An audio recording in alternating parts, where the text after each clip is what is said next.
everybody, and welcome to another episode of Upshift Creek, the Formula One podcast that likes to break it down, have some fun, and dig into the memes, courtesy of Reddit, the greatest place for Formula One memes. But I couldn't do this alone. It would be ever so boring, so of course I've got my amazing co-hosts, Ryan Sandler and Nick Calderone. Welcome back once again, fellas.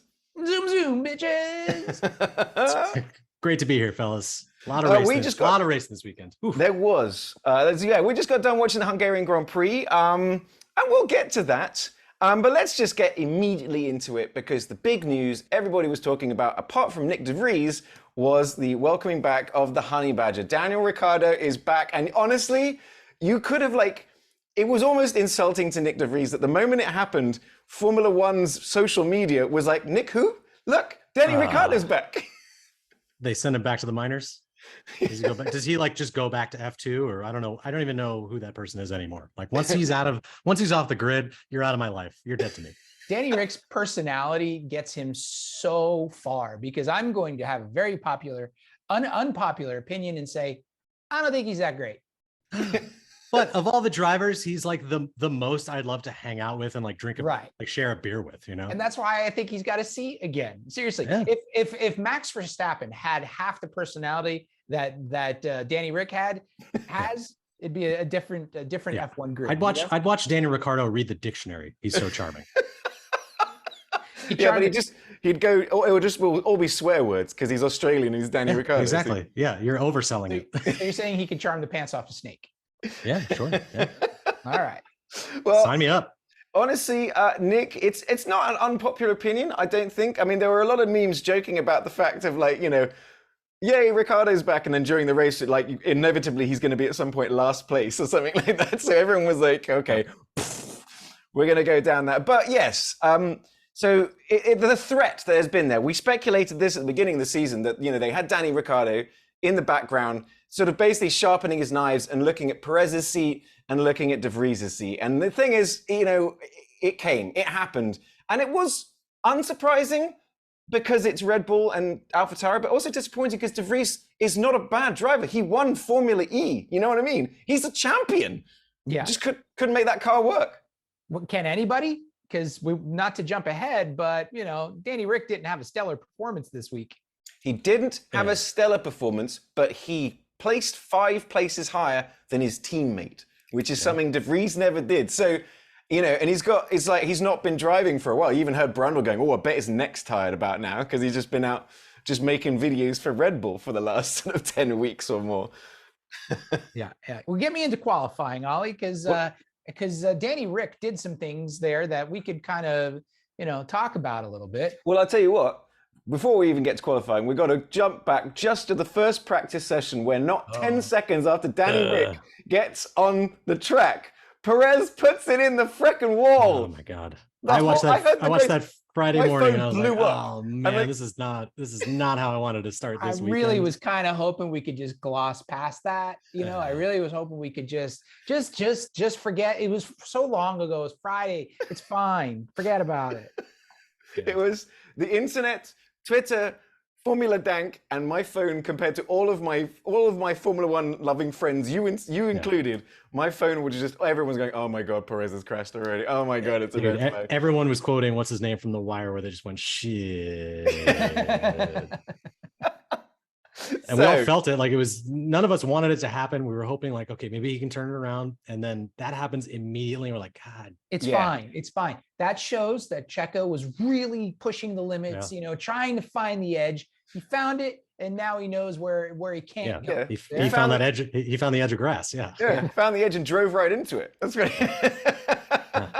So honestly, that was not the greatest start. And considering he's had such a shocking set of 5 races, not since Miami has he been in Q1 or had any sort of podium or anything.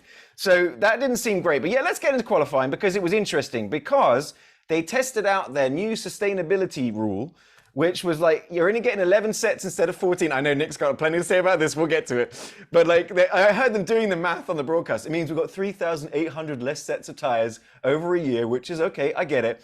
But part of what they did is that for Q1, you have to be on hards. For Q2, you have to be on mediums. And for Q3, you have to be on softs.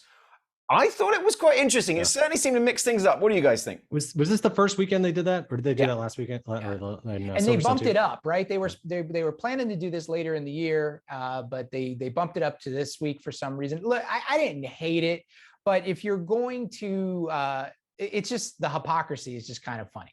I mean, I guess they're doing something to lessen the impact of Formula One. But if you're going to do anything, like let's do something bigger. Like, how much longer is it going to be before F1 finally makes a decision or says, all right, look, we're just going to take over Formula E, and Formula E will now become Formula One, and now we're racing electric cars. Right.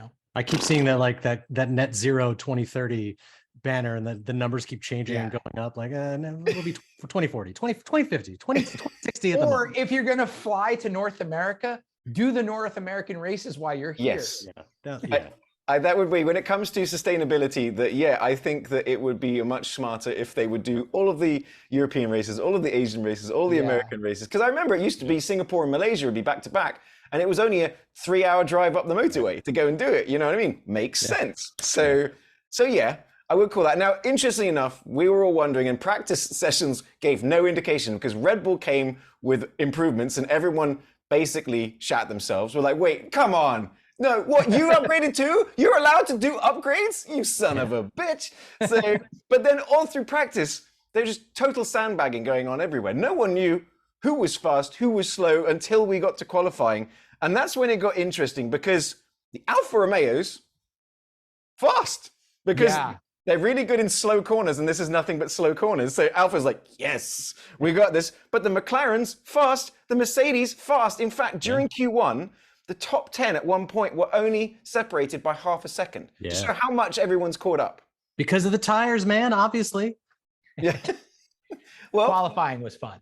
Yeah. It's my favorite part of the weekend. Great fun, because that first Q1, it's not a very long track, right? And so we ended up with all that traffic, and that traffic causes chaos, and chaos is what makes things interesting, right? Mm-hmm.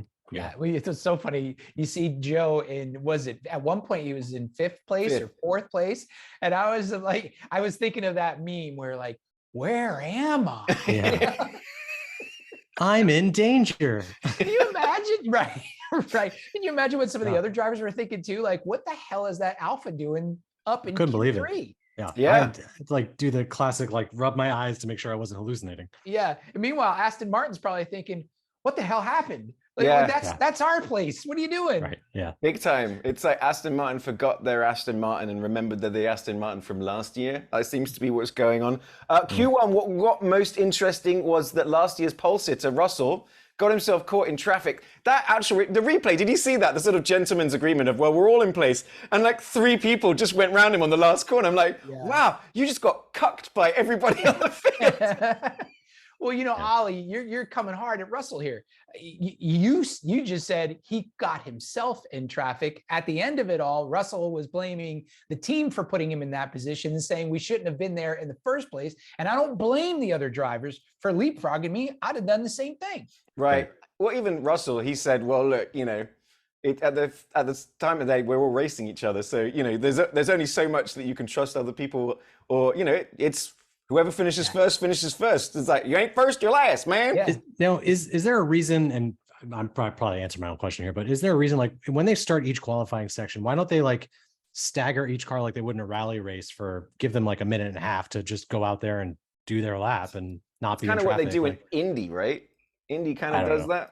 Yeah, I mean, I barely understand this, and you're asking me about a different formula sport. Come on. I think the reason is, Ryan, it would be boring. Yeah, for sure. Yeah, I figured that. I mean, like no slag off to Indy, but that's definitely the rub there. But I was thinking, I'm like, or at least stagger them like 30 seconds or something, just to give them enough.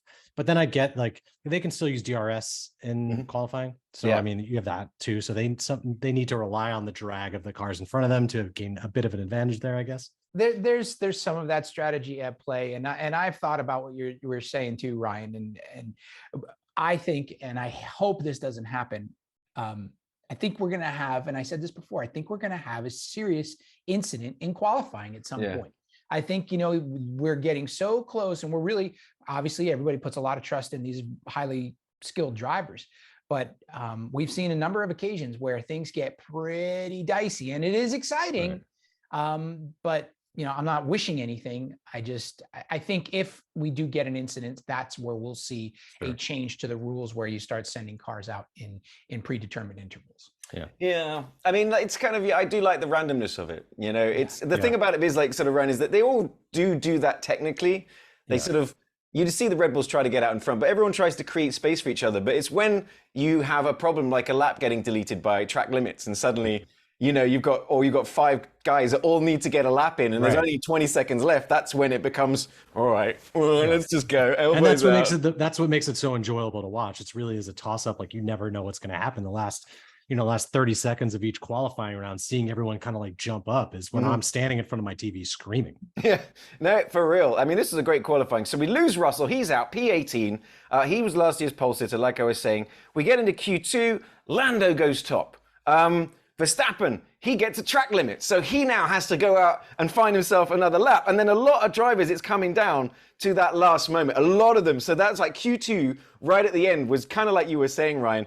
We're watching it all, and it ends up with Norris first, Hamilton second, Verstappen third, Bottas fourth, Piastri fifth, and then Sainz 11th. He gets demoted by Leclerc, who just scrapes through. Yeah. And that Sainz was on the front row last year as well. So we've lost 1 and 2 have all gone out by just like, it's just wrong timing, wrong tires, bad luck. Yeah, those margins are for each section are so narrow that it's, you look at the time differentials on the interval, and it's hundredths of a second or tenths of a second. It's so that's the beauty of the rule changes. Those rule changes, now we're really seeing the excitement of all of this, because these cars now are very, very close, and we're seeing reorders in the grid positions in qualifying. We're seeing alphas coming up. We're seeing just tiny gaps between first and second, or pole and second place. And that, I think, is finally pretty cool. Now,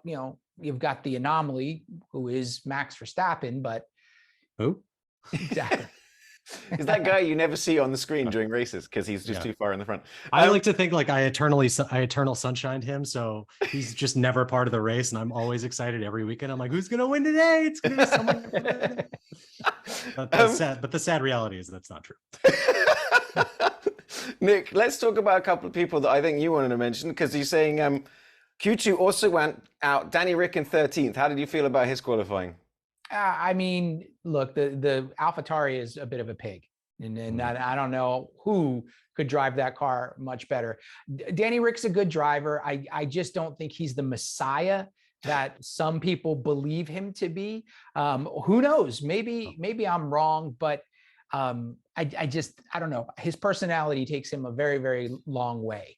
But he's a Grand Prix winner, and many of them. He's won Monaco. He won in a McLaren. You know what I mean? He's pulled stuff off. He's got it in him. But I think another disappointing qualifying result was Stroll. 15th in the Aston Martin. He's become like a nothing event. Yeah.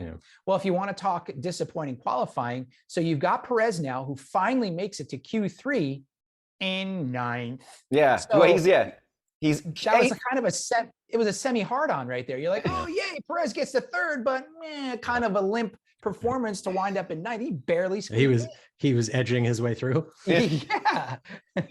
He made it 8th to get into Q3, and then ends up in 9th. But this is where Q3 gets super interesting, because Norris is absolutely flying, but so is Max, so is Lewis. So basically, like, it's up for grabs for anybody. Like, we're watching it as they're going over. We're like, and it was so great that each of the cars was like stronger in a different section as well. Yeah. It'd be like someone was green, but then there'd be a purple over here, and then another purple over here. Like, oh shit, this is getting really, really close. Piastri as well, because like we're watching Verstappen. I think Norris was up there. Verstappen's up. Then Verstappen was down. Then Verstappen was back up again. Then he was down, like, as he goes across the line. We're like, it was insane. But he pips Norris. Norris goes down to 2nd. I think Verstappen's ahead of him. But then suddenly the commentators, but wait, Lewis is on a quick one. Oh, he's got a purple, he's got a green. And I'm like, don't dare to dream, Ollie. Don't even dare to dream. And he crossed the line. I tell you, when he crossed the line, like, I was watching it, I was lying in my bed and I was like, oh man, I was in my kitchen making coffee, watching the TV from like such an obscure angle. And I heard him take pole, and I literally fucking screamed to a point where my dog had to run outside. I thought something was wrong. And it was just, that's the thing, is like, my body's just so not used to seeing someone else take pole position in a Formula One race that it just didn't know how to react. So I had to like take a cold shower immediately after and just rock back and forth. It was something else. It was awesome. And I love Toto's reaction to Russell, being knocked out early, and then Hamilton getting pole. Toto's showing himself. Yeah, it's unsettling to see him show any other emotion than just ice cold. So to see him crack a smile, it's kind of terrifying. What I thought was really cool is a number of things. Is one, the crowd went freaking wild when he went across the line and like he'd pipped Max, but also just like Lewis. He sort of like felt like a weight had been lifted off his shoulders. He was like, it was same old Lewis. He was like, you could hear the emotion in his voice, and he's just like sitting on the car. It's like he'd won a race, but he's like, what? It's just great. Imagine that. Ollie, that was what was fun. It was fun hearing somebody in their helmet just being excited about something. Max is just so measured now, and I think he's kind of used to it. But to hear that kind of exuberance and excitement behind the visor, that's I think what we've been missing the last couple of races. I was going to say, imagine him pulling that in at Silverstone. It would have just the crowd would have been absolutely electrifying. Yeah, that would have set the place on fire. It was awesome. So the result ended up, so we got Hamilton first, Verstappen second, Norris third, Piastri, who's just having a cracking weekend, but Piastri fourth place. We're going to talk about him later, and Zhou fifth as well. And Perez, like you said, who? Zhou. Did you just say Zhou's fifth? Yes, but Zhou fifth. And I just I feel like that was the same. I feel like that statement was made throughout the paddock at the end of all of that. Who? Yeah. It was kind of like when Max saw the two McLarens in Silverstone. He's like, what? Where'd you guys come from? But yes, Perez limping in quite literally into ninth. So there was a lot of excitement from the F1 world, ourselves included. Oh, it's going to be an interesting race. And you hear Red Bull talking about, we may have compromised the car for one lap, but it's and we're like, what does that mean? We've compromised the car when it comes to one lap.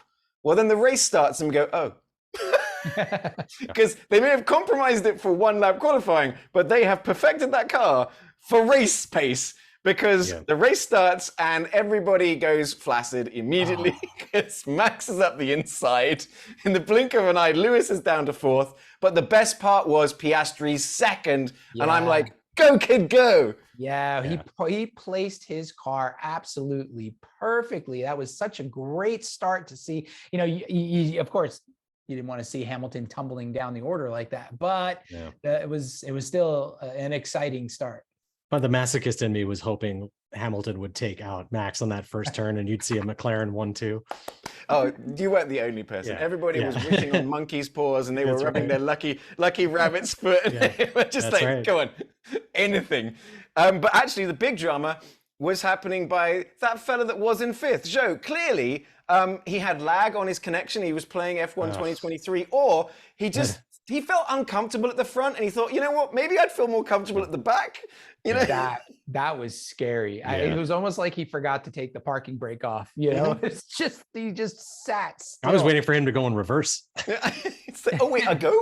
He go now? Oh, okay. He sure did go in reverse. And you always know somebody's had an issue like that. That shot from the very opening shot, when the car or the camera's pointing straight down at the grid and you see people shooting out to the side, you're like, okay, who's the boat anchor? Right. Yeah. And then he ended up being, instead of the boat anchor, he was the Titanic running into the back, the iceberg of Danny Ricciardo. But he then goes into Ocon, who goes into Gasly. Alpine gets another double DNF. That was brutal. Brutal. You don't see that often, and when you do, it's we have devastating. That's the problem. Alpine's been having a bunch of DNFs, and for it to happen so quickly again and it not be their fault. Did you hear that the impact was so big that it broke Ocon's seat in half, and he actually went to go to the medical tent to go get checked out? Now they said he was fine, but you got to imagine he's sore. I mean, talk about there's a whole bunch of jokes you can make here about taking it up the rear. Or a hard ass. Yeah. But I mean, Alpine, it's almost like you don't even want to joke about it anymore because they have this, they've just taken it up the rear too many times. Well, you know what, Nick? We are Upshift Creek. We should joke about it. So they got taken roughly from behind, and it did not work out for them. But the thing is, like, think about Ocon, man. That seat is like, that's carbon fiber, and it's molded to his body, and he's attached to that. That landing must have gone right through his spine. You know what I mean? Ow, owie. Yeah, you crack teeth like that. But we were all watching Piastri in second. Because let's be honest, that was the exciting bit. That was a cool part as well, because we had Red Bull chasing history. They wanted to be the first team to get 12 races in a row. They wanted, like, Max was chasing 7 wins in a row. And what was really cool is they were trying to unseat McLaren from a record they've held since 1988. So I thought it was quite appropriate that we had McLaren and Red Bull duking it out, because had McLaren actually sort of like unseated them, that would have been a fantastic story. But it's still brilliant the way it ended up, that Red Bull were able to go out and just create history that we all got to see today. Yeah, that was amazing. And, you know, Piastri held his own. It wasn't like he was there by luck. He found a great line. He had the speed, and he looked quite confident and comfortable up there. So, you know, it also makes him look like the move he made to not go to Alpine and go to McLaren. Tell me that doesn't look like the most brilliant decision a young driver's ever made. Yeah, let's just talk Piastri for a bit, because he had such an incredible weekend. Like, you hear him on the radio, and it's kind of like people have been describing him as like a mature soul and a young body. Like, he seemed, and I was like, I from evidence today, he never seemed like overexcited. He was cool as a cucumber. There was that bit, I think he was dueling with Perez at one point, where he went off into the dirt, and like he was racing hard. He was driving well. I think this kid, like, you know, they said he's good. I'm like, we've been making fun of him in that he's taken Upshift Creek awards, you know, and this week he was killer. I think he was doing brilliantly. And he had the team to support him. You know, clearly McLaren has put in the work. At the beginning of the year, we were all wondering if Zach Brown would still have a job by this point in the season. Yeah. And now all of a sudden he's looking like a pretty big hero. So, you know, can McLaren maintain the speed? It's interesting because now you're already starting to talk about teams who have finished development for this season, teams who are already looking to next year and to put the money and the development money into next year's car. So that now, after the summer break, that's where it's going to get even more interesting. Who's going to continue to try and pull points out of this season? Right. Instead of like focusing on next year. Yeah. It's nice seeing McLaren start to get more podiums than Upshift Creek awards, is what you're saying. They were quite the contender. They got a little ways to go. But they're working on it. They were doing pretty well. Like, it'll be, you know, we were wondering, I know it's too early to tell, but it's interesting to see for Red Bull to have another competitor throughout the rest of the season. I mean, they're miles ahead of points. I get that, but just from a pure viewership, like racing standpoint, it's exciting to see them mix it up and go toe to toe.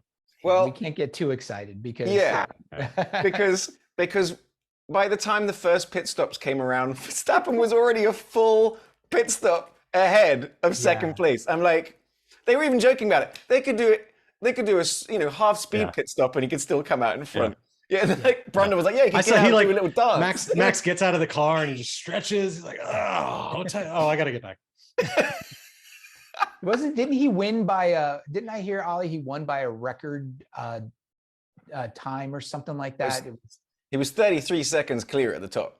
Was that the most of the year? I remember I heard something that was also some sort of record. I'm not sure. He didn't get enough. He didn't break enough records today. He had to add one more into the mix. It was so funny because he crosses the line, and then the commentators had to vamp for 33 seconds until second turn. So they spend a full 30 seconds talking about Max's win before we go and across the line, Lando Norris. Because while Max was definitely on the move up front, there were two other cars that were on the move as well, and that was Perez and Russell on the hards, both of them starting on the hards. Everyone else, I think, was on mediums. And they both had something to prove after their shit qualifying. Here's my question. Is Perez back? What do you guys think? Yes. I'm saying yes. I'm saying yes, because after Friday, Friday's little excursion into the wall. If that wasn't enough to completely break the guy after the previous several races of not getting into Q3, for him to be able to shrug off all the haters, come in and put in a pretty decent performance this week. I didn't expect to see him anywhere near the top. Yeah. So he podiumed. Yeah. I think he was trying to pull like a Tom Cruise in the what's the pool movie I'm thinking of? He's basically trying to hustle them. He's like, yeah. No, not the Color of Money. Where he's like, I'm gonna go out like early on in practice to play limp and then just boom, take it back during the race. This seems like a perfect place to plug the United States of Movie podcast that you two both do. It's a brilliant podcast where you guys talk about the best movie that represents each individual state. I think it's a brilliant concept. Yeah. I've been loving listening to it, you guys. So there's your plug. And if I remembered where The Color of Money took place, it would be a perfect plug, but sadly I don't. Well, look, Perez, I feel like he's back, but I have another question for you then, guys. Is Alonso done? I hope not. God, just that thought, just putting that out there. I don't know if Alonso, well, gosh, you know what? If Aston Martin doesn't bring any more upgrades and give him the tools to fight, maybe. It's hard to walk back a statement saying we're not going to lose another race all season. And, then the following happens. So that's tough. I hope not, because I love watching him. I think he's fantastic. But I probably. When's the last time we've been talking about an Aston Martin apart from its sucking, which being Stroll? The last James Bond movie I saw. The movie, the car. McLaren has stolen Aston Martin's thunder. Yeah. But we're all okay with it because we all like McLaren. And they've got the youngest drivers out there as well. I mean, they really are doing something interesting. Small controversy, though. Let's talk about it when it comes to McLaren. Piastri is lead McLaren. Norris gets the first pit stop, which gets him the undercut. That was a bit surprising. That was dicey. Yeah, that was a little dodgy, a little dicey. I wasn't too pleased about that. But I don't know if you're a team who's looking to get more constructors points. Do you put your money, you bank a little bit harder on your veteran? I mean, at this point, Norris on the team is the vet. And I don't know if it was conscious. How conscious do you think that decision was? Yeah, I don't think there's any bad blood. I mean, like you hear when it comes to Ferrari, it's like there's all sorts of shenanigans going on. But McLaren, it was interesting that they did it because Piastri was driving well. I didn't feel the need for them to do it. But at the same time, he is a rookie. Norris is the lead driver. So it does make sense. It's just, to me, in this situation, I was surprised. I thought, what did it really happen? And honestly, in the end, it did end up costing Piastri. He ended up getting caught. But is that just a reflection of Norris being quicker? We'll never know. Yeah. Not yet, anyway. Right. Hopefully that should shake out towards the rest end of the season. We'll know. If Piastri really is worth all the hype, he now has the car to fight. So we'll know here in the next couple of races if he's legit or not. Yeah, for real. I'm looking forward to that. It'll be interesting to see for sure. The middle section of the race, Perez is on the mediums, everyone else is on the hards. Perez is pretty much flying. And it's interesting how the Mercedes, especially in the middle section of the race, just became absolute dogs.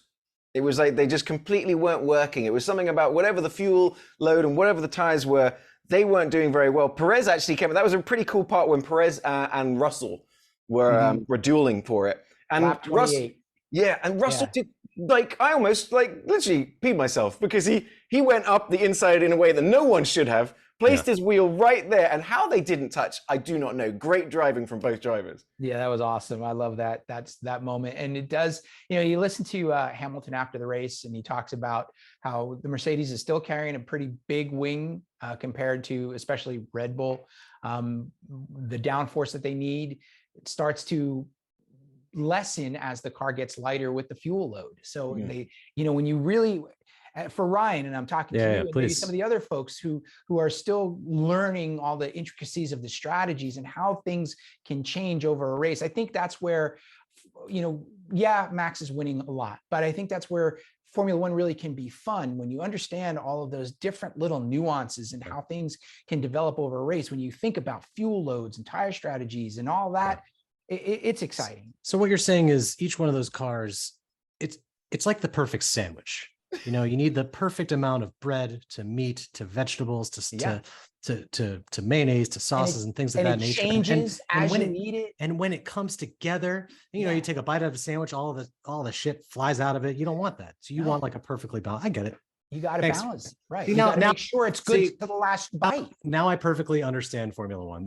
You explained it to me a way where you've related it to a sandwich, and I get you explained it, my friend. you went the sandwich route. Fair, fantastic. That's we need an F1 cafe. We're going to sell the perfectly balanced. Oh my god, love it. Do you want your meatballs hard or super soft? Yeah. Hey. Intermediate balls, please. We should have been talking sandwiches from the beginning. New business idea. Write that down. But kind of like you were still saying, discussing strategy with Leclerc. How about that? That was one of the things I wanted to talk about. So let's talk about it. Ferrari, it stands out as the team. All the other teams are like strategies coming from the team and stuff.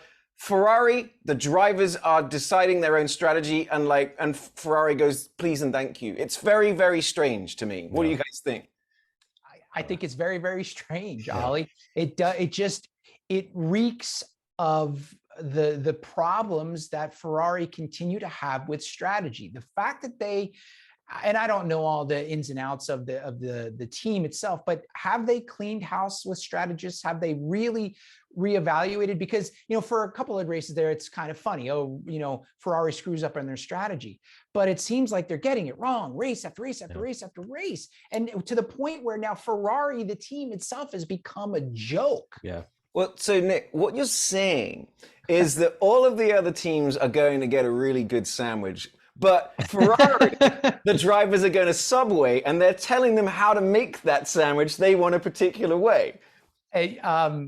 I did not say that, but boy, oh boy, does it just ring true. My gosh. I keep waiting for them to cut to like the Ferrari paddock with the managers and the team. And it's just a guy flipping through like a huge binder that says strategy real big on it. Just like, shit.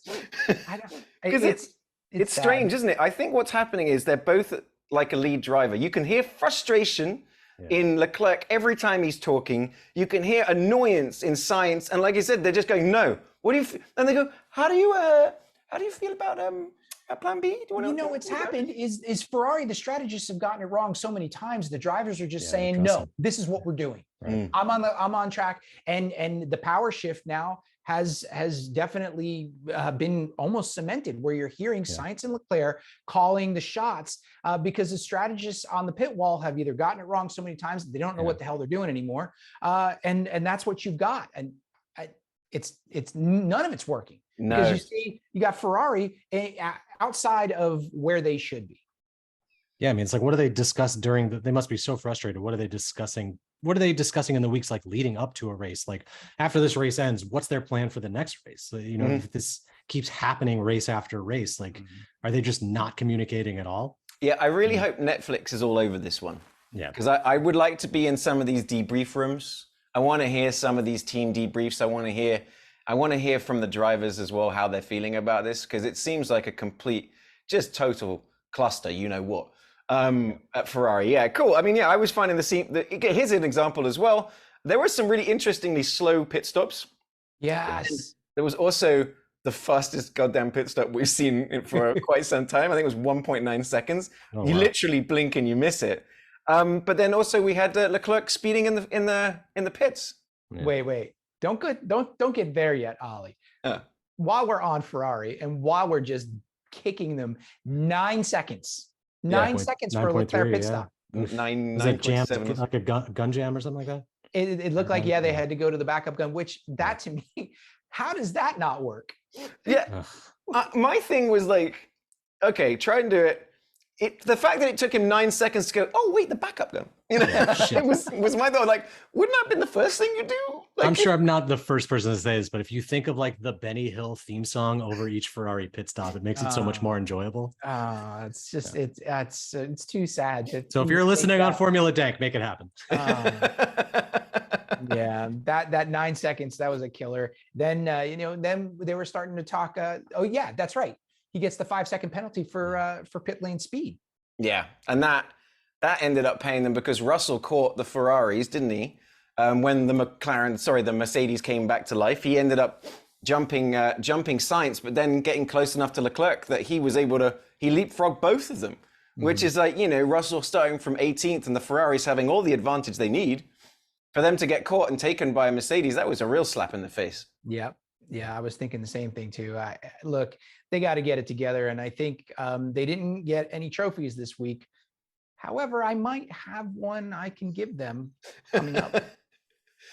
So you might be preparing a shit sandwich for them? You guys are making me hungry. I'm definitely I'm typing to Jersey Mike's as we speak. Shout out to Jersey Mike's, not a sponsor of the podcast, but they should be. Not yet. Now we talked about it a little bit. Like Perez, he did manage to get Piastri get up to 4th, which was like a shame, but Piastri made him work for it. He definitely had that little expedition out into the grass. That didn't go. You get that great little radio chatter too, where they're like, "Hey, just so you know, he's 6 seconds behind you." He's like, "Yeah, no, I know. I'm pushing as hard as I can." Yeah, Norris was very grumpy, wasn't he? Pretty much all through the race, he was quite grumpy on the radio. But he just expects a lot from himself. Like, his things. How do you feel about qualifying second? He goes, "Well, it's not first." Yeah. It's like if Max would retire, it would be okay. I would have gotten away with it too if it weren't for those meddling Max Verstappens. Let's see who you really are. Yeah, exactly. It's Kimi Räikkönen. Max. Oh, that's the best movie ever. I would love that. But that was a fun race. So Hamilton pits around lap 50, and he's, like I said, the Mercs come alive. He also chews up Piastri. Like I said, Russell got to take. Of course, Russell got that beautiful line, wasn't he? When he took Sainz. You saw how Sainz up the inside, Russell went around the outside of the last corner, and it just lined him up perfectly. It was like something out of Days of Thunder. It's like that streamline. It's like Victory Lane, here we come. I think it was almost like he was aiming right for him, but just missed. So it made it look a lot cooler than it was. He was trying to do the Russell special, wasn't he? Rich Peter, so to speak. Yeah. The only real drama towards the end is Logan Sargent decided to do a 360 pirouette and then stop the car. And it's like, all right, we're just going to retire on the last lap. What's the point? But at the end of the race, Verstappen, like you were saying, Nick, 33 seconds up the track. Insane. Norris second, Perez third from 9th, Hamilton 4th from pole, Piastri 5th, gets a round of applause, and Russell too gets a round of applause for finishing 6th after starting 18th. Yeah. Where'd Ferrari finish? Remind me. So they were like 7th and 8th. Okay. Yeah. Mm-hmm. Shout out to my boy Daniel Ricciardo, starting in 13th and finishing in 13th. Yeah. Well, he, like you said, he did get shunted and got put down to 18th. He was in last place for a while, so credit where credit's due. And Yuki Tsunoda, I think he finished 17th. So I think the one thing to talk about there is there was some fun after the race. Yeah. When it got to the champagne celebration. Did you see this, Nick? When Norris did his sort of special thing that he does. Yeah. Smashes Verstappen's trophy. Now, at that one of those camera angles, it looked like his champagne bottle smashed right on top of the trophy. But then you see it, they do a different angle, and he smashed the champagne bottle on the little riser that they stand on, and that just bounced grandma's little urn off the top step and goes smashing. We need to see Kevin Costner do like a Zapruder film analysis of that. Down and to the left. Yeah. Down and on the trophy. Yeah, I'm sure everybody on the Formula Dank's probably creating all kinds of conspiracy theories right now. But it was proper smashed as well. Because Hungary does give those like very special trophies. They do it look like they're pottery. It's like ceramic, ceramic, right? Yeah. I'm sure it was handmade by somebody. I know. It has special significance and all of this. And they're like, it was funny the last race too, and you see Hamilton try to also replicate it, but he can't figure it. He's like, how does this work? How do you do it? It's like, I sure hope nobody's watching this. So boys, we got 3 weeks off now. Is that what it is? We've got we got Spa next weekend. Then we've got the summer break. Okay, one more. So so Spa, great track. Also very notorious for rain, but also notorious for sometimes raining so hard they stop the race. So that's just kind of one of those pray for rain, but not too much rain kind of moments. Spa is an absolute beaut. But before we get there, We've got to do the thing we like to do here on Upshift Creek, is we like to give out awards. We like to give out the Upshift Award for someone, a person, a team, a driver that's had a great day or a great weekend, and the Upshift Creek Award for people that are Upshift Creek without a paddle. Now, guys, this is actually quite tricky, because on my list for Upshift potential, I've got Danny, because he beats Yuki. I've got Norris, because he's P2. I've got Piastri, because he's P5. Perez, because he got his podium. And Hamilton, because he got his pole. Where do you guys feel like the Upshift needs to go? I can't decide actually this week. All right, fine. Just going to pull the Band-Aid off. I'm giving it to Piastri. You can easily make a case for Perez, but Piastri took a great car, drove a great race, pulled it off in the first turn, which was incredible. Had some bad luck with a pit stop, but still kept his composure and gave McLaren some really solid points that they desperately need. So Piastri gets my tip. I'm gonna pull a wild card and give my Upshift Award to Lewis Hamilton for taking pole and proving that if it bleeds, we can kill it, even though he didn't do any of that. But it just shows that he's like, who can make a god bleed, you know? So it just gave me that glimmer of hope and wistfulness, even though if it was dashed almost immediately. Yeah, the rug was pulled out from underneath us pretty quick. I'm going to go with Hamilton as well. He did cause me to actually exclaim in excitement for one moment. And it was just nice to see just the look on his face. You know what I mean? It was like you saying, Nick, it was nice to hear someone excited instead of like, oh, lovely. You know, that was lovely to defeat everybody with my eyes closed and one hand behind my back. No argument against Max, man. I'm just saying it is nice, like Nick was saying, to hear someone to be genuinely excited about the race. Yeah. And it's not like he's not already a 7-time world champion. It's like we're talking about him as though he's never won a race before. Yeah, look at that. Look at him getting 104th pole. Yeah. He's good. Keep an eye on him. I think he's going to turn it around. Yeah. But at the same time, you know, I know about 5 races ago, I had some friends of mine as well that they were like talking. One of them was like had written Hamilton off, going, "Oh, he's done forever." And I'm like, never underestimate Lewis Hamilton. Like, if he's got the car, if he's got the motivation, he can beat almost anybody, and has. But the Upshift Creek Award is also a little bit tricky, because I've got Alpine with their double DNF. I've got Zhou for forgetting to put his foot on the accelerator and then causing a kerfuffle. And then I've just got Ferrari. I pretty much just constantly in my Upshift Creek column. They're like the middle of the bingo board. You know it's on there. It's going to happen. You just don't know when or how. But it's a safe bet that you're going to hit on that number. Yeah. It's. Go ahead, Ryan. I was just going to go with Alpine in general. It's such a bummer to see them. Like I said, it's rare to see a double DNF happen in the same lap at the same time, but yeah, it was unfortunate to see. You can easily make a case for Alpine, and they're honestly my first choice for Upshift Creek, mostly because that is expensive. Yep. We already know that Alpine is spending a tremendous amount of money for next to no results. You know, that cannot go on for very long. And when you have weekend after weekend with serious disappointment, I'm afraid for the team in general, the team survival. So I think Upshift Creek going to Alpine that's real. So I'm giving it to them. Okay, I'll go with you guys as well. I agree with Alpine, but that actually reminds me of something I do want to quickly talk about. The rumor mill's gone crazy, because you're talking about spending money. Apparently 3 teams have broken the cost cap.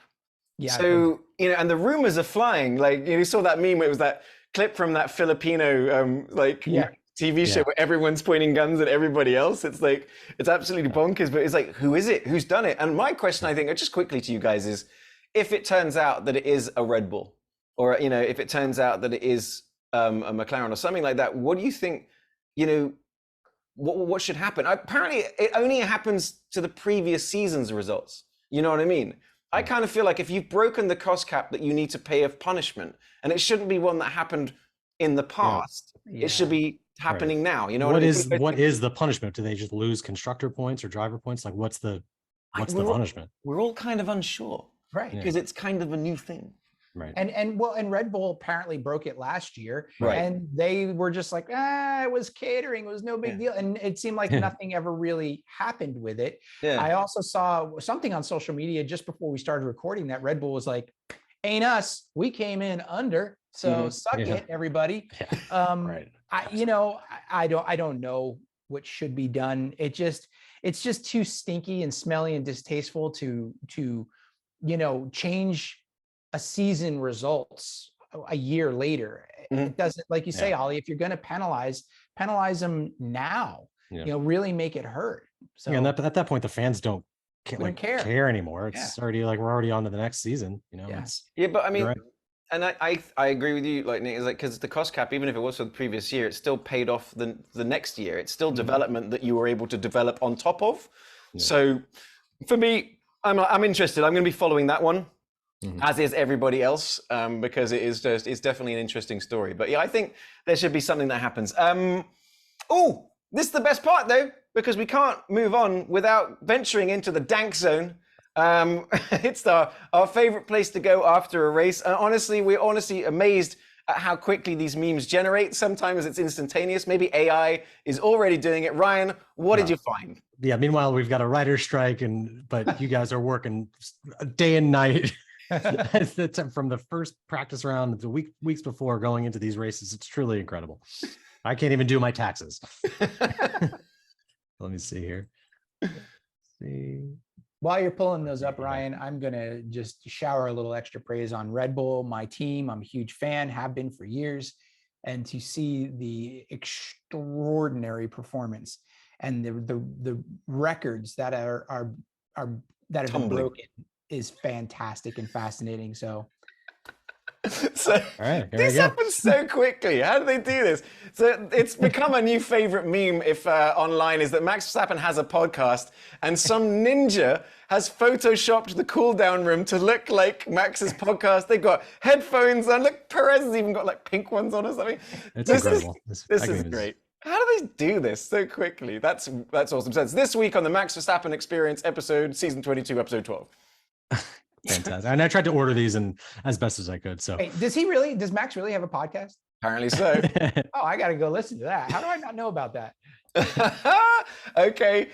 So Hamilton and Verstappen approaching the first turn. Lando Norris, it's the Jack Nicholson nodding very yes kind of meme. Get in there, Lando being the comment. Next one. Verstappen up to the first. So it's the famous meme of the dude giving deuces and he just vanishes. He just into nothing. That's Verstappen after the first corner, which is, pretty much bye. Yeah. It's not even been 2 minutes, sir. A second Alpine has been retired. It's the guy whispering in George Bush's ear. That was brutal. But yeah, that's Otmar Staffmeyer? Otmar Staffnauer. Staffnauer, there we go. Yeah, very easy for you to say. Oh, here we go. Here's the first Lando. angle. It's the Zapruder film of Lando breaking the. It's good. Yeah, man, back that one up a little bit. Oh shoot! Yeah, I'm trying to make it full screen. Sorry. Oh no. Oh no! You have frozen it. You have broken the Dank. Much like Lando broke the trophy, you have broken the Dank. This is what I get for using Safari. Does Max Verstappen have a browser you can use? I hear it'd be a lot. Oh, here we go. So he kind of he shakes it around in a circle. Oh my God, that looks like, from that angle, it looks like, that's amazing. It looks like he hates Max Verstappen and just took out his straight. That, if you're in the crowd and you see that, your mind is going wild. Like, oh my gosh, you see what Lando just did? Oh, even that angle. Did he hit it on the trophy? Wait a minute. No, I think that's been edited. Someone has messed with that one. Yeah. No, he hits at the table behind. Okay. Yeah. I love that they've got the Ferrari sponsor for the alcohol, so that at least Ferrari gets on the podium somehow. Yeah. Yeah. Until Red Bull starts making their own champagne. The salesman who sold that sponsorship is on the phone every week. Okay, please don't cancel. But credit to the headline of this one: trophies hate this one weird trick. Credit to you, Bert Humperdinck. Let's see here. Next one. And then here's the top angle. Oh, okay. Oh man, it is proper broke, isn't it? Yeah. Oh yeah. The top broke. The pedestal on it broke off. Max is like, don't worry, I got 1,000 of these. There's gonna be a great video on Instagram of them super gluing that back together. I can't wait to see what Drive to Survive does with that. And then my boy, my goat. So it's Daniel Ricciardo, my goat. Doesn't drive for 6 months, doesn't practice much, outqualifies teammate, gets hit in the race, recovers, still beats teammate, which is what we were respecting as well. You got to respect it. Yeah, and then the last but certainly not least. So the title is, and Verstappen wins the Hungarian Grand Prix, and it's a gif of somebody waking up in the audience and clapping because everybody else is clapping. Oh, it's funny because it's true. But let's see, let's see where we go next week. Spa is a fantastic track. It's a really long track as well. It's got the best corner in F1, and it has recently been bringing all kinds of drama. So maybe we'll see what happens. But guys, I think we have covered Hungary.